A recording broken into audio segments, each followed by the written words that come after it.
Ngiyazi kukhona izimo eziphocayo kodwa ke uma kungenzeka uma ukhona zikhulisele wena ingane yakho. Ungajabuliswa ukuthi uyishiye nomama wakho nabosesi wakho. Uthumela imali nje njalo makuphela inyanga uthumela imali ufika ngakanye onyakeni mhlawumbe ufika kayi4 ingane ihlala eMpumalanga wena usebenza eThekwini. No, uma ungakhona ukuthi lapho usebenzela khona uhlale nayo ngalapho ayikwenze lokho ngoba ekugcineni lengane iyothi seyina 17 18 ikhale ikblame nawe ubone ukuthi no vele ngenzile iphutha azange ngibe khona ngalesikhathi bengidinga ngaso.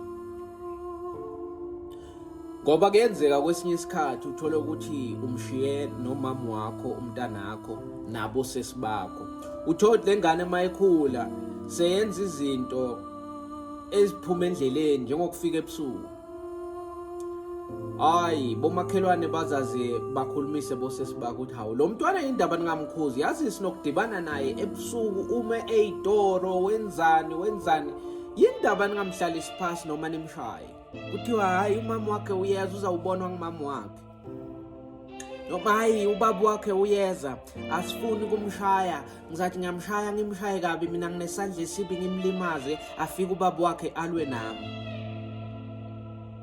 When uyothi ufika after 3 months uthola lo mntwana vele lento yokufika ebusuku soze mhlambe songenele nogwayi ke lapho soyabhema.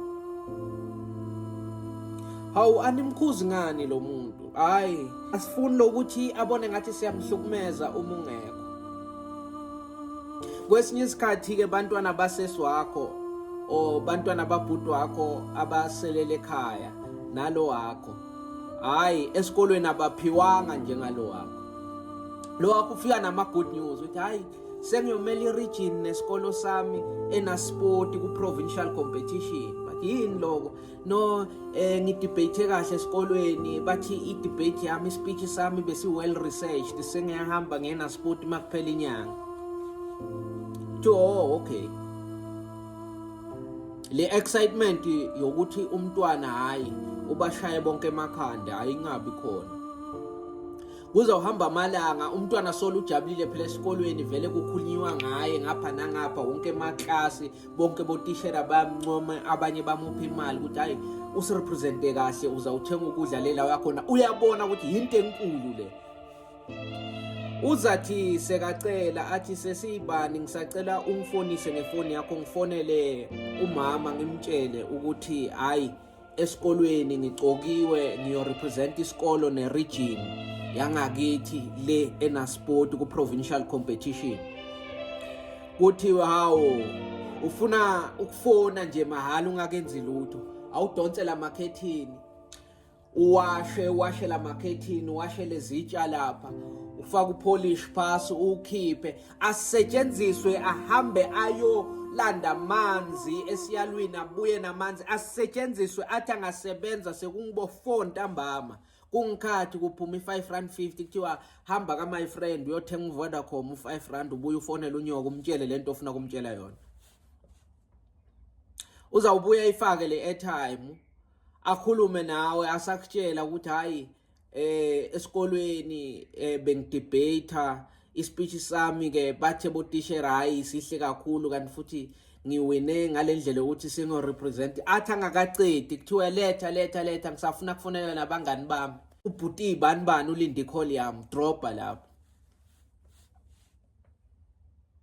Hayi mina ngithi mawukhona uma kungenzeka ngiyazi kwesinye isikhathi vele isimo sibanzima ngendlela yokuthi ku impossible angeke ukhone lokho kukwenza but uma ukhona ukuze ugweme lezinye izinto ungathi bese umntwana na 17 18 senihlala phansi nje nihlala phansi ungakalindeli akukhihlize inyembezi akhale abhoboke aphuma akhipha okusenhlizweni ene lapho bese akhipha okusenhlizweni nezinto bezenzeka kuye angakutsheli asaba ukukutshela ukuthi uzathi angakutshela sekasele nalabantu abadala ahlala nabo bazamhlukumeza ngoba phela manje yena socebile ya sotshele wena ene basazosala naye kuthola ukuthi soyasaba bangasale benza situation ibe worse akungcono vele ubaba noma umama ngingamtsheli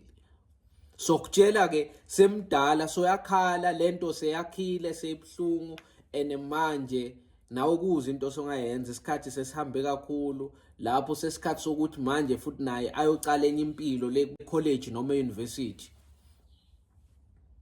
asisekho isikhathi sokuthi ulungise la wamaphutha